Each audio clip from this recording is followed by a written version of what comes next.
Hello, everybody. Stephen Jones here, if you can see me, from Bangor, in Bangor. And today we're very fortunate to have with us Angel Setumo, who is going to talk about financial inclusion. We'll go for about an hour. Angel and I will have a conversation. If you've been to these before, you know that we talk for 35, 40 minutes, then we have some questions. So opportunities for you. Save your questions until the end so as not to interrupt the flow, and you can pose your questions either in chat by typing them, and I'll select them from chat and repeat them for you, or you could unmic at the appropriate time when we get to the end for the Q&A. The title is Increasing Financial Inclusion Globally, and it's a conversation about collaboration, not competition. Angel and I have had a conversation previously, a week or so ago, about how we wanted to structure it. But of course, by opening it up to you at the end for questions and answers, you can take it in the direction that is most appropriate for you. I'll just move on and share a couple of slides. Here, first of all, is Angel. She's from a bank which is, I'm going to pronounce it as Letshego, because from what I can see in conversation with Angel, it's quite dynamic. It doesn't just sit still, it says, let's go. So let's see how. You can see there that Angel has lots of experience in innovation and digital transformation in financial organizations, including emerging technologies, and she looks forward, strategic foresight, etc. So she's a graduate of our Chartered Banker MBA 2007, so that's what, 7 years ago. I'll ask her a little bit about that towards the end. But before we get into the conversation with Angel, I wanted to share with you a couple of slides that set the scene. Who are the unbanked? What is it to be unbanked? And these are taken from the module Aspects of Global Banking on the Chartered Banker MBA that my colleague Iqbal and I have just finished delivering this semester. This is the kind of integrated framework we created for Aspects of Global Banking. And I draw your attention to the bit at the top, 12 o'clock, right at the top with a red circle, just underneath economic trends. This journey from people who are unbanked to welcoming them into the retail banking sector, and some of them may be sufficiently successful to go into the private banking and wealth management sector. This module, which I'm not going to talk a lot about, is also looks at Islamic banking and how that runs across those three types of banking. In terms of our conversation on financial inclusion, we talk about the unbanked, the underbanked, and I thought it was quite interesting to set the scene, a quote from the Little Data Book on Financial Inclusion from 2022. They state, most people who can easily open a bank account have done so, and the next step to ensure is that they can access other services. They have a bank account, now payments, savings, credit, and insurance. Products that meet their needs. And new approaches, the Data Book on Financial Inclusion says, new approaches are needed to reach the 30% of adults in developing economies who still are unbanked.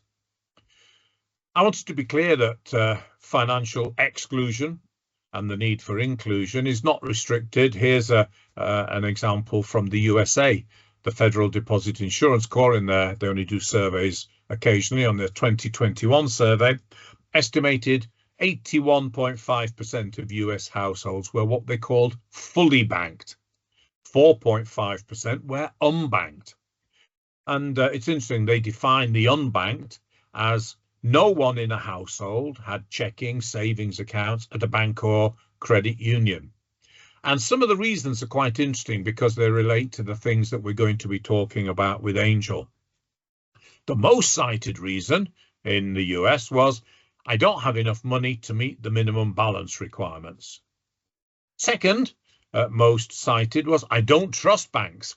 And there's an interesting question, not just for the US, but around the world, as we try to bring people who are unbanked, operating in the cash economy, into the bank sector or in some way.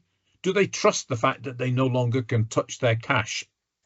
Some people in the FDIC survey also said, avoiding a bank gives me more privacy. So that's a very particular reason. We see a spectrum.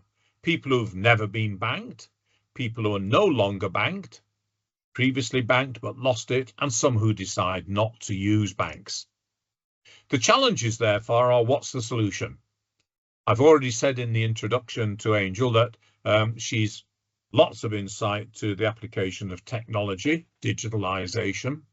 And the only thing, of course, we have to be careful then is that we don't substitute exclusion digitally for exclusion financially. So if we make all the solutions available using technology, but people can't access the technology, can't afford it, the systems are not good enough in their part of the world, then we're merely substituting a different kind of exclusion. Romanovich in the Financial Times very recently said that the problem arises because financial services historically have largely been designed to serve people with predictable lives, predictable incomes. And in this article, which looks at the UK, it says, well, the reality for many people is that their lives are not predictable. Their incomes are not predictable. And of course, it raises the question about institutions. They like to focus on customers and products that deliver profit, let's be honest. They're not particularly interested in access unless their shareholders are interested in that. And when it comes to moving beyond just having a bank account to doing something else, for example, the provision of credit, Romanovich says, well, the costs of providing a £5,000 loan are little different from providing a £500 loan. All the checks that are required, including making sure we don't extend credit to people who can't repay it, and all those problems which arose about the subprime loans in the US. Finally, it's about matters of perceived risk, how we perceive risk, and financial literacy.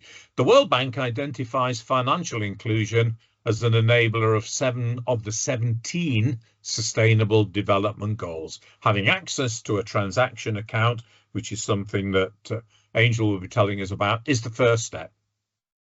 Of course, citizens who are unbanked or inexperienced in the use of a financial service are very worried about the security of their asset. When I can't see it in cash, oh dearie me. But also this concern about risk, service providers, they look at customers who can't demonstrate a financial history. They say they're risky. We decline to serve them. The dilemma, of course, is perhaps better characterized as it's about the customer being unknown. The idea of know your customer, KYC, is many strong reasons for doing it. But what about when we don't know much about the customer? And again, Angel has an example. The term digitally naive customers is recognized, people who have been excluded from finance, but also are not confident with technology. And it requires, as the World Bank says, that nations change their policies and regulatory landscape to make sure that consumers are protected. Well, enough of setting the scene, and we're not going to Q&A yet. Angel and I are now going to engage in a conversation. Well, welcome, Angel. It says something of you there in your history. Here we go. Hi. Good afternoon or morning. I'm not sure what the time zone is there. It's a pleasure to be here, and thank you for the invite, Stephen. Looking forward to discussing this very exciting and impactful subject matter. Great. Yes, and it's great to have you here. So the slide said something about you. Can you say a little bit about your background? We have a sense that you took graduated from the Chartered Banker MBA, and what the role of the head of innovation involves at your bank. Thank you, Stephen, for that. So I think it's circa around 7-8 years back where I took this course. Was a young banker at the time, was particularly looking after a portfolio that looked at strategy for one of the big banks in Botswana. Was in that strategic role for a little bit. After finishing the MBA, I pivoted into innovation, started off as an innovation manager and grew to the space where I am today. The head of innovation basically looks at, because we are in different markets for the group, is basically a role that looks at solutions for the customer and not necessarily products, right? So we look at the niches where there is possibility to participate in, and we develop solutions for customers to be able to take them up.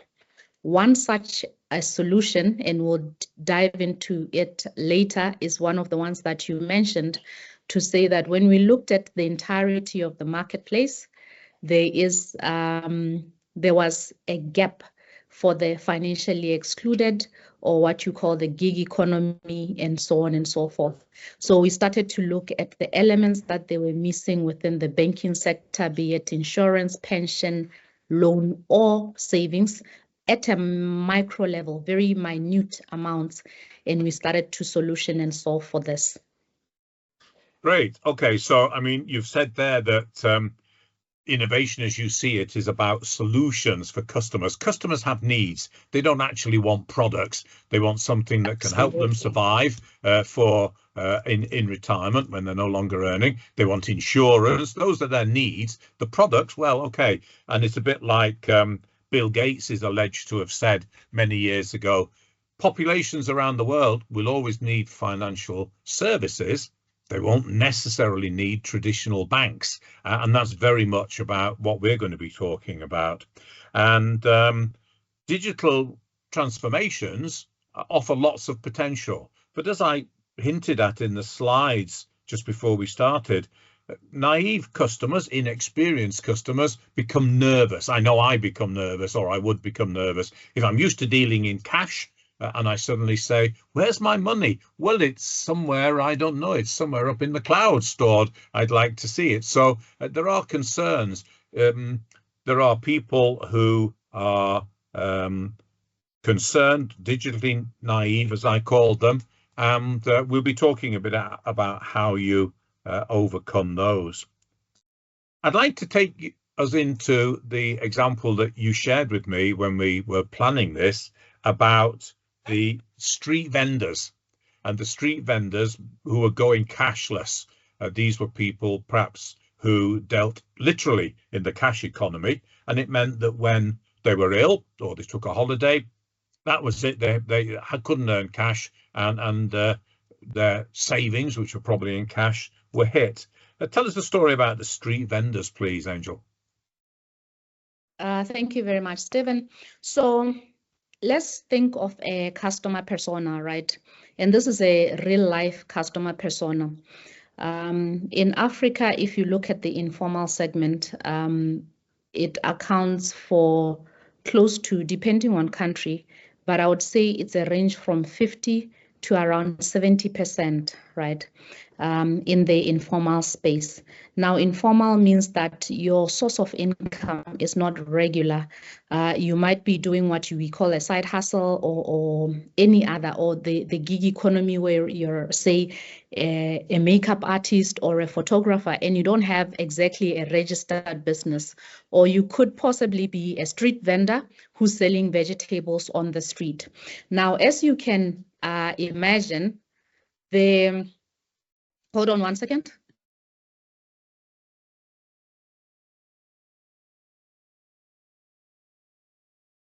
So as you might imagine, sorry, I have very naughty dogs. I don't know why they decided to chime in at this particular moment.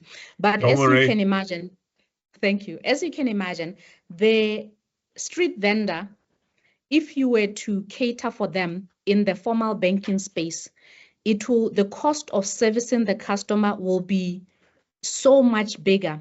But when you introduce digitization and you look at the Africa's mobile money wallet space, this is what the MNOs have brought in as an innovation to say, so long as you have a cell phone number, you can have a mobile wallet.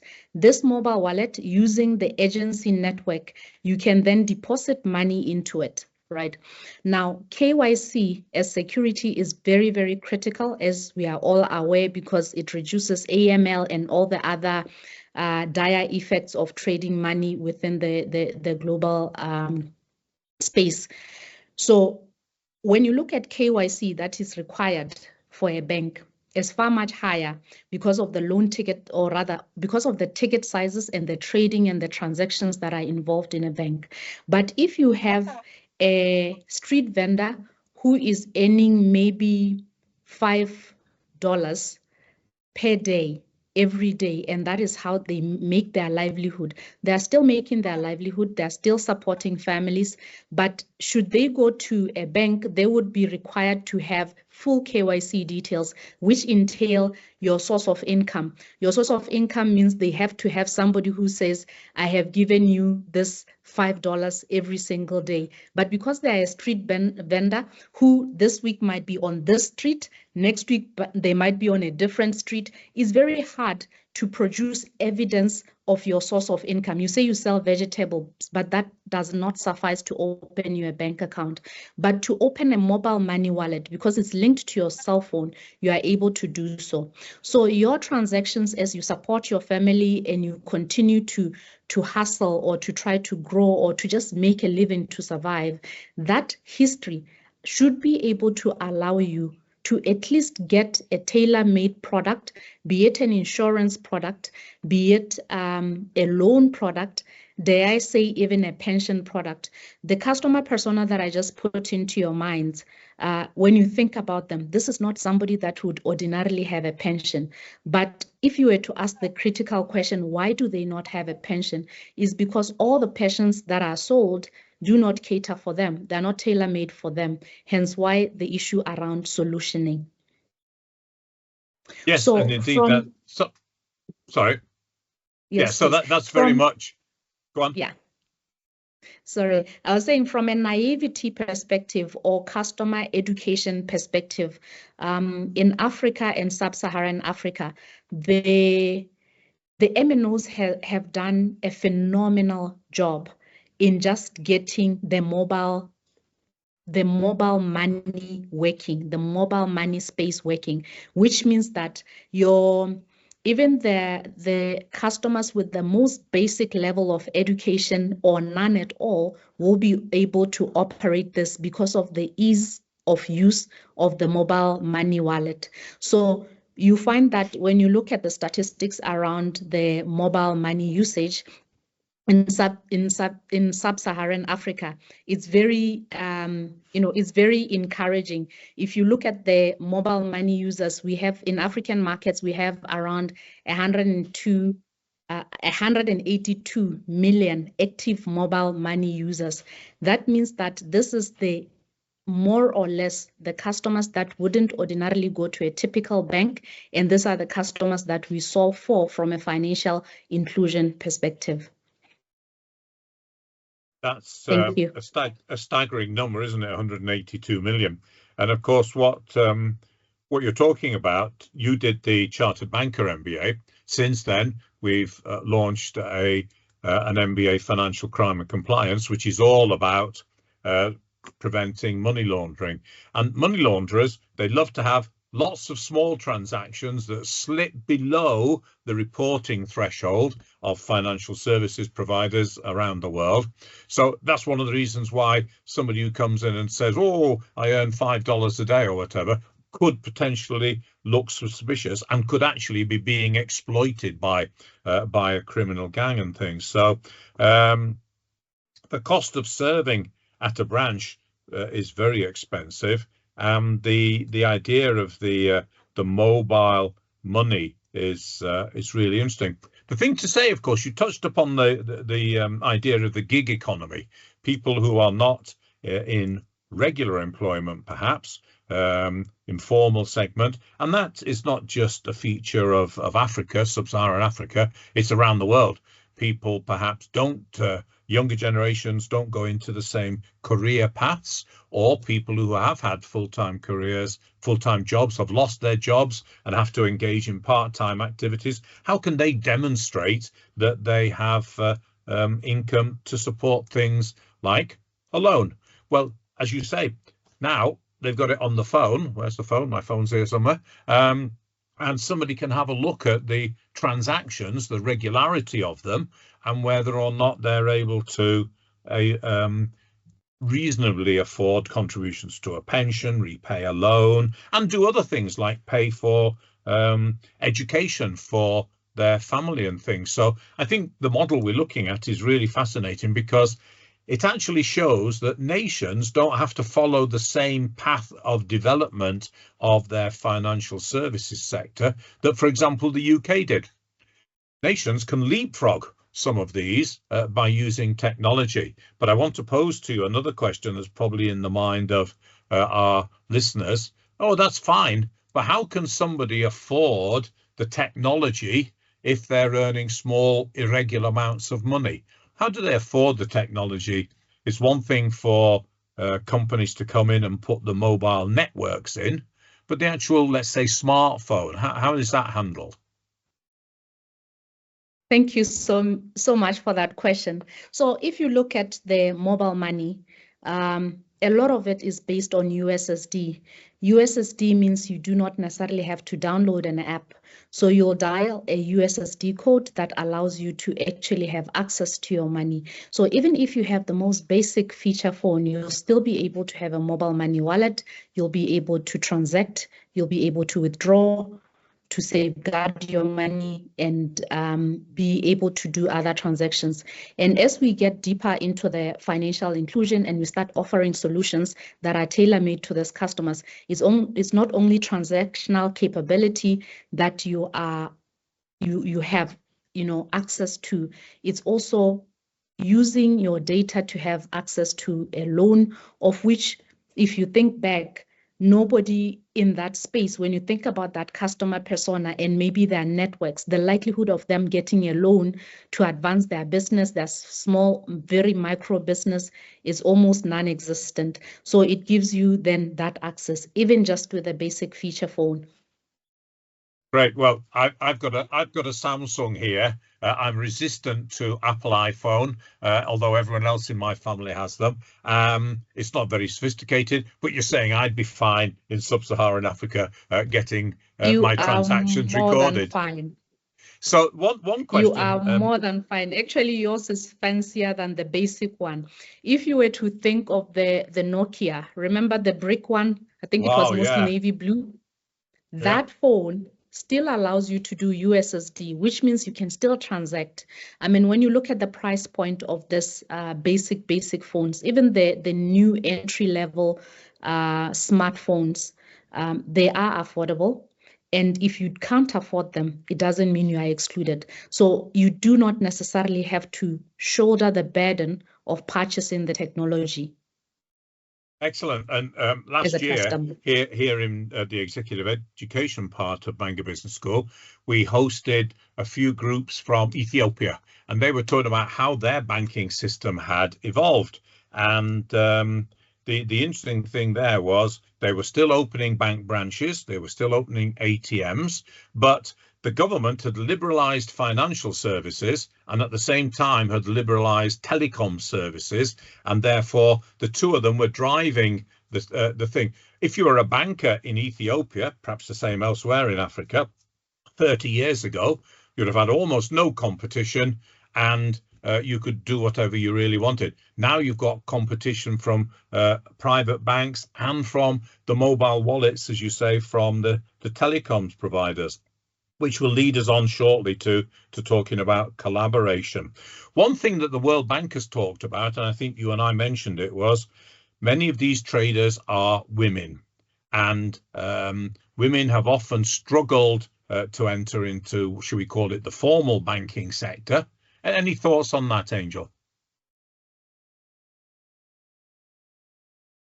I agree completely. And if you were to read, I think it's a book by Melinda Gates, The Moment of Lift, which speaks to particularly exclusion, more so around the female or women population around banking. And basically the impact it makes by helping one woman, because most of the time in Africa, you find that the woman would be the one who takes care of the entire family.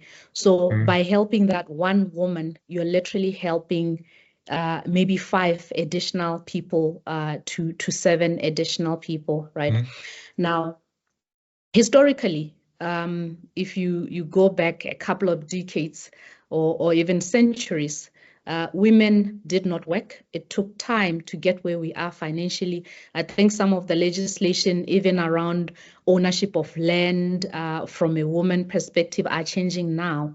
Certain laws are being changed. So as this is the world is evolving and becoming more accepting of women as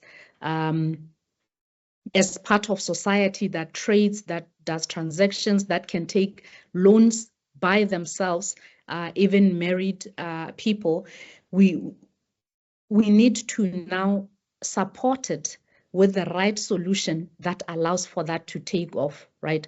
So a unique example which I encountered in the portfolio is a woman who continuously kept depositing in the evening fully her amounts, and then in the morning she would withdraw all of the money out in the mobile wallet. And as you go around and ask the customer, certain types of behavior, you discover that not only do they put it there to safeguard it from being mugged and those sort of things, but sometimes it's also to protect the financial interests of the family, because the husband might actually demand the money and go drink the money and aspects like that. These are real things that are happening across the world, not just in Africa, gender-based violence and all of that. To allow a woman the security to be able to earn money, safeguard it and protect it, not just from bad actors externally, but even around issues of the spouse, is something that is critical as we look at developing all of these innovative solutions and tailor-making solutions to customer needs.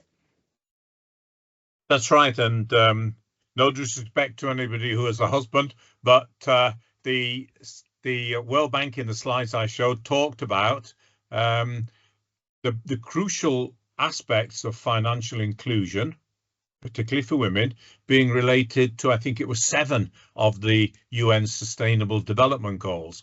And the evidence being that when women entrepreneurs have cash, as you say, they look after other members of the family, but it's also often a trigger, research has showed, for the mother will pay for education of the children, and therefore there's a multiplier effect that we could not possibly have thought about.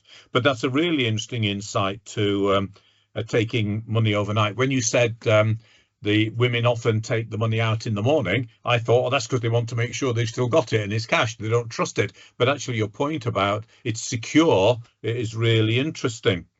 The point I'd like to move on to now is to think about possible solutions. Now, technology is clearly a solution, and many people, although I can see from the list of people who are in the room, they're from various countries. I can see somebody, Irene's from Zimbabwe, and others I recognize names are from Africa, but also elsewhere.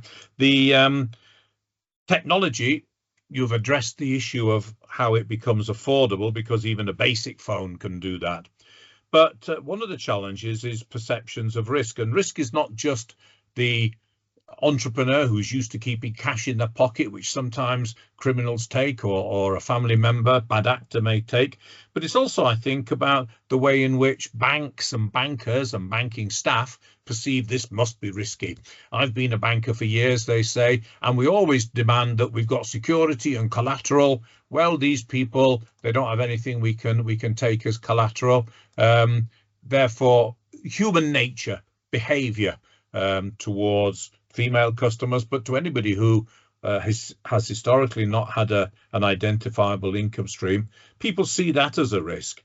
And I think one of the solutions is about education, educating the customer, the potential customer, educating the banking staff to understand this, and educating policymakers.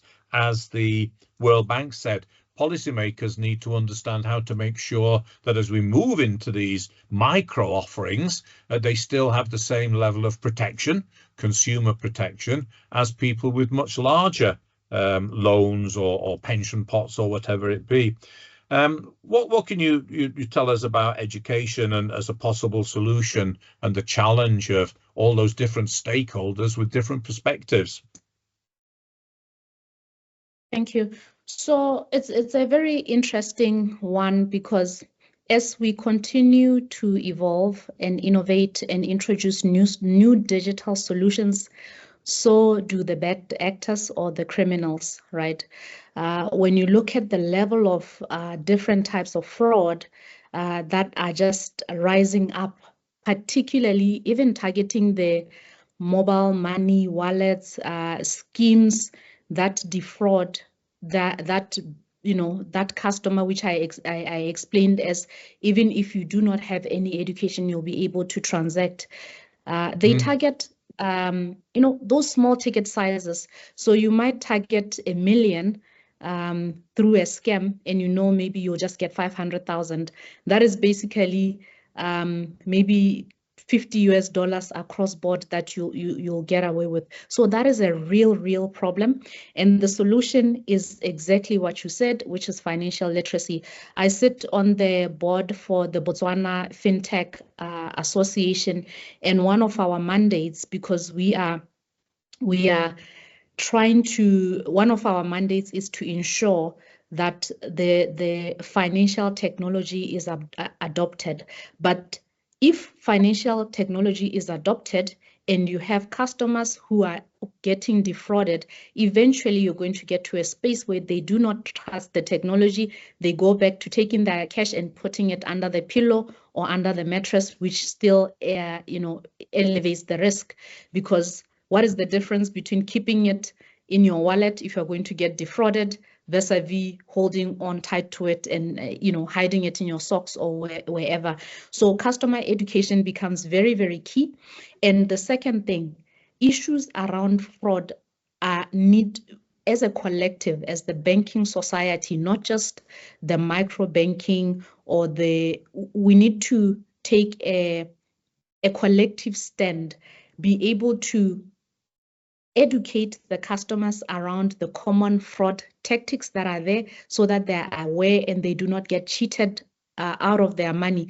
Because as an industry, all of us will lose if people lose faith in technology. If technology, I can have 1 million today and tomorrow it's gone, and I cannot have anybody answer to it, and that's just it, I will never do technology again, and I'll tell my family and their family and everybody else to safeguard their money differently. So I think the onus is on us as a banking society, as a banking fraternity, to actively take charge in eliminating digital fraud, because that's the only way we're going to get the take up going higher. And the take up needs to go higher, because that's the only way we can actually solve for financial exclusion, by use of technology. Without technology, there is no way that we could possibly service all of these customers. And I would say the secondary solution, which is really key and pivotal, is, like you said, Stephen, collaboration. Times of competition where you're looking into your competitor's pie and saying, I want that piece, are long over. we need to make the pie bigger. If you are thinking about the, for it to make business sense, we need to collaborate and see what we can, because the same customer, what we can put together, the same customer that I have is the same customer you have. And if we collaborate, number one, it's very easy to eliminate fraud. If you defrauded me as a financial institution and you go try to defraud X, and I have that data about you, sharing of that data, well, within the Data Privacy Act and everything allows that visibility to know that there is this fraud being perpetuated. It's very clearly visible to all the bankers. We know what it is. We've told the customers. Nobody is caught off guard. It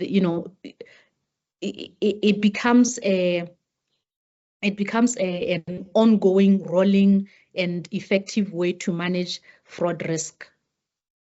Yes, and of course, many countries around the world experienced increased levels of fraud through the use of technology during COVID, when people couldn't go to their bank, when they couldn't transact by going to a shop in quite the same way as happened in many countries, and people were forced to use technology but weren't comfortable, were digitally naive. Criminal activity goes up. And in our Financial Crime and Compliance MBA that I mentioned earlier, we talk about the criminals are much faster. We won't say smarter, but they're much faster than regulators can keep up with, because the criminal fraternity don't have to comply with regulations. So that's the idea of a banking fraternity working together. Collaboration, that's a form of collaboration. One of the things that I think you mentioned when we spoke was, if you are eligible for a pension in Botswana, then now the government is moving towards, you must have a digital identity. Am I right there? Because one of the problems for some of these customers has in the past been, I don't have an identity that I can prove. And this idea of a national identity registry will help. But if you're talking about people who are collecting pensions, they're at the end of their working career and into retirement, and perhaps they're less digitally experienced. So there's cooperation between banks and other financial institutions together to eliminate digital fraud. Then there's cooperation with the identity registry. I think we've talked about there's a real role for education.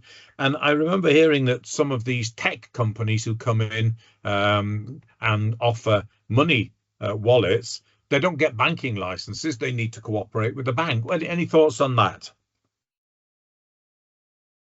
Thank you for that. I think the fintech ecosystem is huge. I think that the fintechs, who basically that is where innovation is born, because you'll have somebody, a fintech, solve for a particular use case, and then they would need customers. So they would need to partner with a bank or a mobile network operator to be able to put in place or to put in place that solution. So you find that the fintech ecosystem, even in the US, you look at your Silicon Valley, you can come up with an idea, but you'll still need ability to scale. And the only way to scale is to partner with somebody who has critical mass already, right? So the ecosystem as it currently stands, maybe, for example, Botswana, the FinTech Association, again, is trying to create a bridge between the fintechs or the startups, because mostly the fintechs, you'd find that they are startups, and the corporates, to look at the ideas that they've generated, if they are of any value, to be able to partner with the banks or the MNOs to implement some of those solutions. When you look at pension, slight correction there, Stephen, the pension in Botswana, the one that is given by government, so long as you have an ID, you are good to go. But what the Botswana government has done, or the Banking Association has done, which is awesome, is basically have digitized ID. So you have a online portal that has got the capability of an API connection that allows you to verify some of these things. So if you were to pay, say, to pay pensions directly to the mobile money wallet of a pensioner, it's something that is absolutely possible. The same way you might have the government hire lots of people. There's a Namulaluba. It's a program where the government hires people to clean the streets, and there are masses and masses of people that go into this program, and they are paid through such use cases through mobile money wallets, through a particular MNO. So it becomes really easy when the governments and the regulators are supportive of this. And to your point earlier, it is extremely critical that the literacy aspect of it is on point, and the fraud as it comes, it's extinguished immediately by just alerting everybody the scams that are taking place. Yes, I think that's it.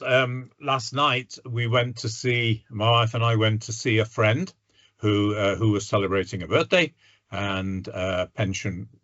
I'd been collecting a pension for a few years, and she said, you won't believe it, I have been scammed on my phone, and it was for £39. Now, you may think £39, never mind, but that's what these scammers are doing. They take small amounts, so you think, oh, I can't remember, what was that for? I don't remember now, and you forget it, and all they have to do is take it from a lot of people, and it all adds up.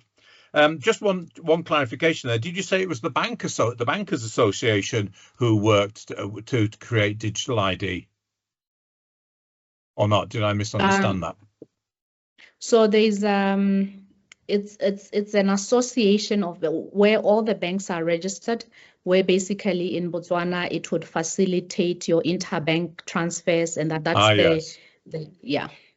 But there's another example of collaboration. Some things we need to do, even though we're sometimes competitors, but we also have collaborators. And I think that's a very useful point to begin to draw our this conversation to a close. It's really been fascinating, and we'll get ready for some Q&A. Is there any last thing you want to say, Angel? Any last thoughts that we haven't touched upon?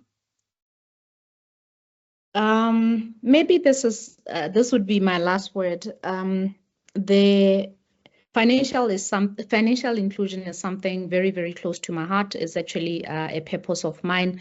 I believe that there is great value in allowing or creating the capability for the lower end of the pyramid to actually have the opportunity to rise up from where they currently are. 2 weeks back, I was away. Actually, last week, I was away. I had a small vacation where I went on a summit up Kilimanjaro. It's it's the highest mountain in Africa. So as I was summiting, thank you. As I was summiting, I was together with a group of porters, basically the segment that would ordinarily be excluded. So you can imagine the porters would carry your equipment with you, and so on and so forth. There are different roles, right? I had a whole week with them, so we had a lot of interesting conversations around finance, how they look at money, how they look at growth, what they do with their money, and how they intend to grow it, what their prospects and aspects are out of growing themselves, out of what would be defined as a poverty line, right? So when you look at the income that is actually earned by some of the financially excluded, it might be $50 per day. But if you think about it, you multiply that $50 per day times 31 days, that's a salary for somebody who's sitting somewhere. But because they get it on a daily, sometimes it's randomized, sometimes it might be 70, sometimes it might be 30, and they have no way of actually tracking and seeing what they're earning, it becomes very easy for them not to grow themselves out of poverty because they think they do not have money. They take the $50 and they spend it all within one day because there's nowhere to put it. So as we were talking, I realized that there is great opportunity to actually move the poverty line up by financial inclusion. Thank you. Yeah, Absolutely. And it's about people becoming aware. Your example of the porters is fascinating. I'd love to climb that mountain, but I'd need a porter to carry me. But that's by the by. So the thing is, I'm not aware, so I spend it. I don't know where to put it. I don't know about money wallets and things. And here in the UK, many people think that there ought to be more in schools about financial education and financial literacy across the board. Absolutely. That's been great. Let's have a look at some of the questions now. Now is the time, everybody, to start putting some questions in the chat area. We've got a couple here, one from Patrick I'll read in a moment. And they don't have always to be questions. They could be comments. Your views are well received. They may confirm what Angel and I have been saying, or they may say, well, here's a slightly different situation. We start out with Patrick.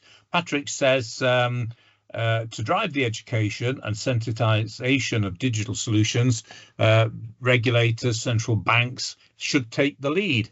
And he goes on to say, banks will embrace technology if the regulator is easing policies. And I think that's a really neat comment, Patrick, because it echoes much of what our conversation has been saying.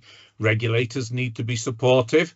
They can't just leave it all to the banks, but banks are unlikely to do something if they can't demonstrate that there's an income flow and that can support products that earn profit for shareholders, but also if it's not protected, and the regulator may actually, in some countries, have historically discouraged some of these things, which I know sounds bizarre. But yeah, there's another example of collaboration, the role of the banks, the regulators, the financial services providers, the fintechs. Wow, it's everybody. Yeah. What's happening in the second one? Yeah, go ahead. Yeah, if I may, on the first one, I think this is a great comment, and I would also add to say what becomes helpful when the central banks allow for if they ease policy. What I've seen really work in a number of the countries where I've deployed solution is sandboxes within, or regulatory sandboxes, because it allows you to display what it is, the idea that you're trying to implement in a safe, controlled manner, so that they can, or rather the regulators can see what mitigants they need to apply to any risk that can destabilize the economy. Because, I mean, if you think about it, innovation can be really radical. Think of what happened with just ChatGPT alone, right?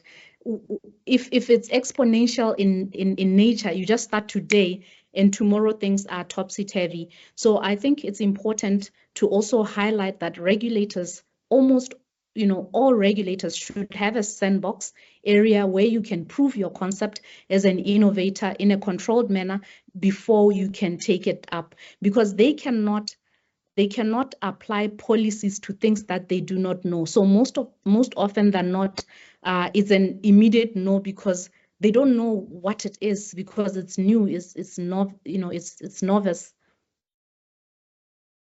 Yes, absolutely, and that's one of the challenges of trying to be innovative in a highly regulated space. That to be too innovative may not get approval, and regulators, by their training, their background, have to be cautious. That's their general style. Better to be cautious and not lose any money. But how do you create that open-minded approach? Looking at the second one, well, let me say, Musambo, best wishes in finding business ideas for your son and things. It's not the purpose of this webinar to help you there, but good luck with that one. And then moving into, here's Mohammed saying, are there similar issues around the world in regards to inclusion, as we seem to have similar problems in the UK relating to technology awareness, especially our elderly? Well, I think, Mohammed, I evidenced the data from the US FDIC, where there's unbanked, underbanked, certainly the same in the UK here. My screensaver, if you can see me waving, my screensaver has got some beautiful blue sky. Of course, it's not live at the moment, and it's got mountains. we live in Bangor in a rural environment, and historically tourism, agriculture, and that means there are lots of small individual villages. And for conventional channels to bank, like bank branches, banks have been closing them down because lots of people do use this, but the elderly are perhaps less confident in it, and the signal strength for telecommunications, whether it be just to talk or for banking services, is not so strong. So these are the digitally disadvantaged, and in some respects we're moving from, I had a bank branch or the post office in the UK, you've closed the bank branch down. What do I do now? Oh, use your telephone. Oh, I'm not very comfortable about security. So I'm pretty sure, Mohammed, that these issues do apply around the world. And as I mentioned earlier, the beauty of these solutions that Angel's been telling us about is there are things that we can learn, whereas not every country goes through all the stages that we've gone through. Your thoughts on, I think it's a global problem, global challenge, and these kind of things offer global solutions. Angel. Absolutely. You know, if you look at Mohammed's comment, and thank you for that comment, Mohammed, I think the financial sector hasn't really applied itself properly to financial literacy. If you just look at where we are right now, I mean, we have information at our fingertips, right? But how do we intentionally bring that information to the customers that need it? Because there's not a single person in the world that does not need financial literacy. You might think that you are Angel, you're cutting edge, you're on top of everything, but you can still get hit, right? You can, Stephen can send me a link on WhatsApp. I can open it, trusting that it's Stephen. Stephen got duped by somebody else who sent a link. I open it and automatically my phone has been compromised, right? So it's not the most intelligent or the least intelligent that actually get hit when you look at financial crime. The information is there, but we need to seek it out. I think it's the responsibility, like I can't remember who initially said, but I think it's the responsibility of the central bank. Yes, Patrick, is the responsibility, thank you for that, Stephen, is the responsibility of the central bank, is the responsibility of all the banks, is the responsibility of all financial institutions to be able to share some of these, because we are deploying tools, new tools that people are generally not comfortable with or do not know the risks associated with them. It's like selling somebody a car and not putting an airbag in it in this day and age. It is unfair, and in my view, it is unethical. The training needs to happen. Wow, there's an interesting challenge about a motor car. And just in passing, I noticed that Nicholas from Malawi says, yeah, it's presumably it also applies in Malawi. I need more collaboration to provide innovative solutions to achieve inclusion while still protecting consumers. So anybody who's from another part of the world, please just, if you've not nothing else to say, just say which country you're from and whether it's relevant to you. Here's Josephine. Josephine from St. Helena. I've met Josephine, not in St. Helena.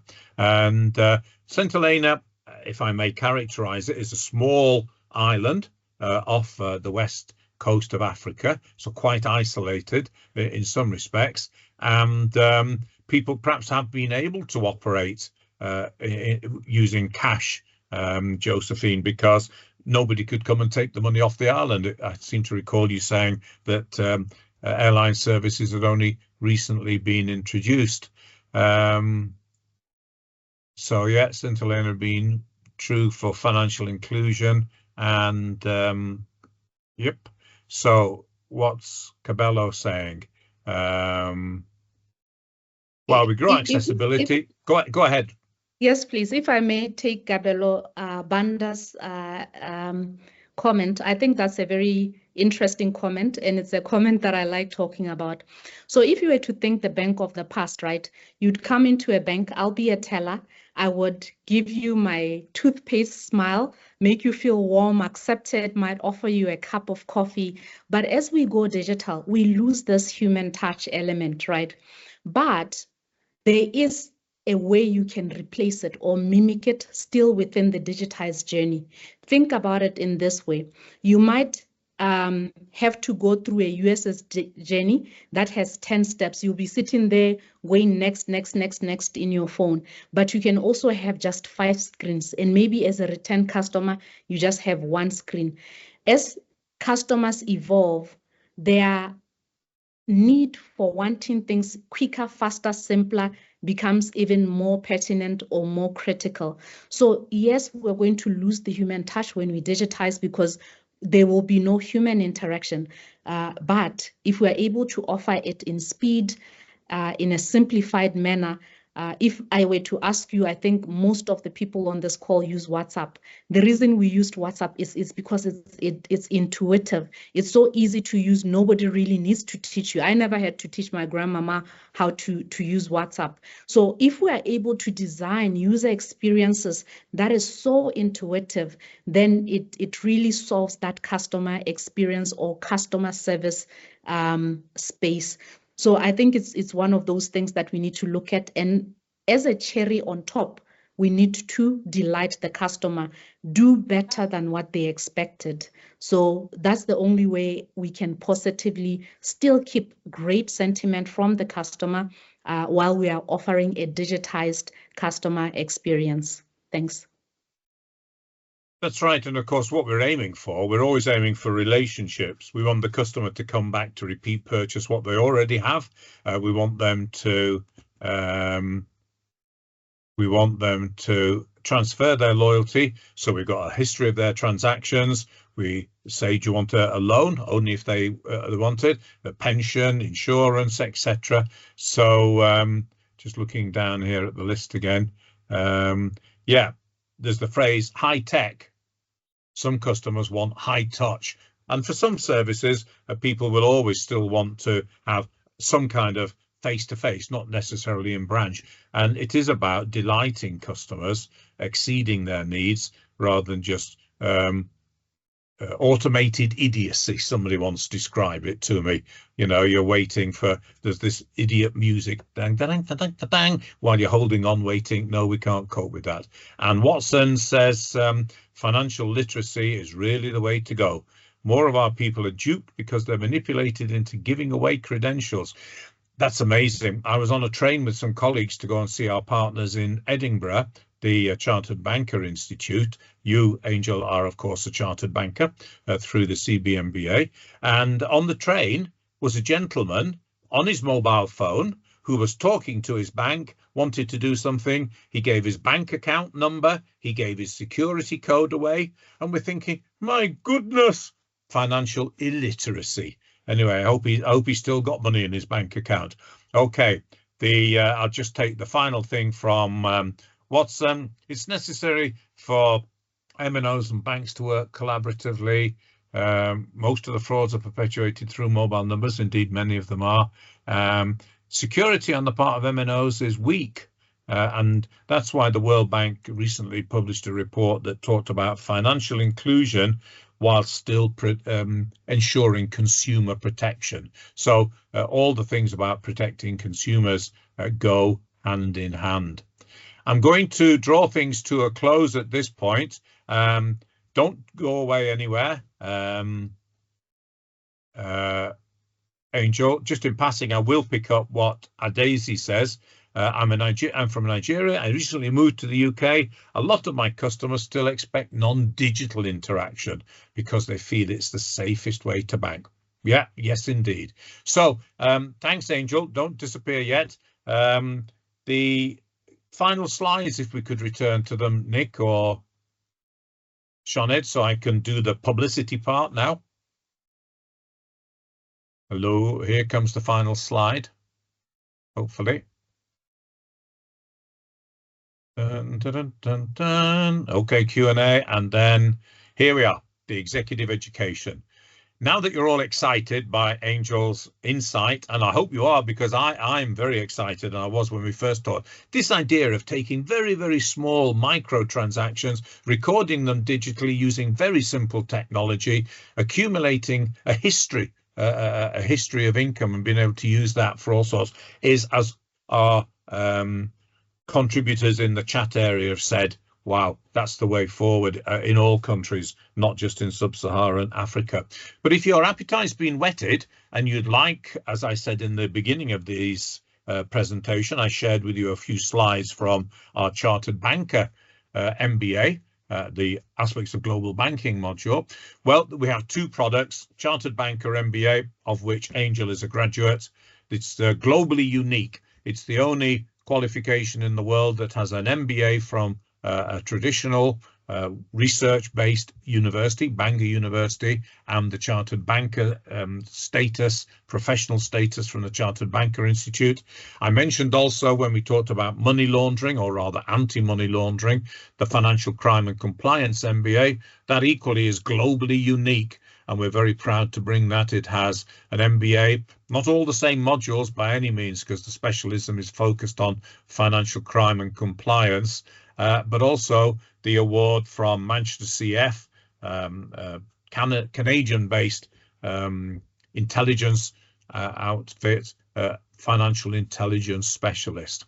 You can also take single modules, so you don't have to take the whole program. If you want to just taste it, or you have a particular area that you need updating, you can take a single module. And there are routes that allow you to have exemptions for some prior studies, so you don't have to study all the programs, or all the modules rather. The best thing to do is get in touch. Get in touch. Here's how to get in touch. And autumn 2024, well, October, we're nearly there, but there are some part-funded scholarships available. There are the web links to get in touch and the email. Angel, it only remains for me to thank you so much for a very stimulating presentation, and this idea that we can pick up innovation and we can learn from it from all over the world. So just finally to say that Sherry McDonald says financial literacy and gaps for exploitation by bad actors is a similar experience in Jamaica. Wow, we've been everywhere all over the world, taking examples from the US, but the same applies in UK, in Botswana, elsewhere, Ethiopia, elsewhere in Africa, and all the way to Jamaica. Angel, thank you so much. Lovely to talk to you. We'll keep in touch. Thanks, everybody. Bye-bye. Bye-bye. Thank you, everybody. Let's keep making a difference. Bye. Yes, indeed. Yes, indeed. Bye-bye.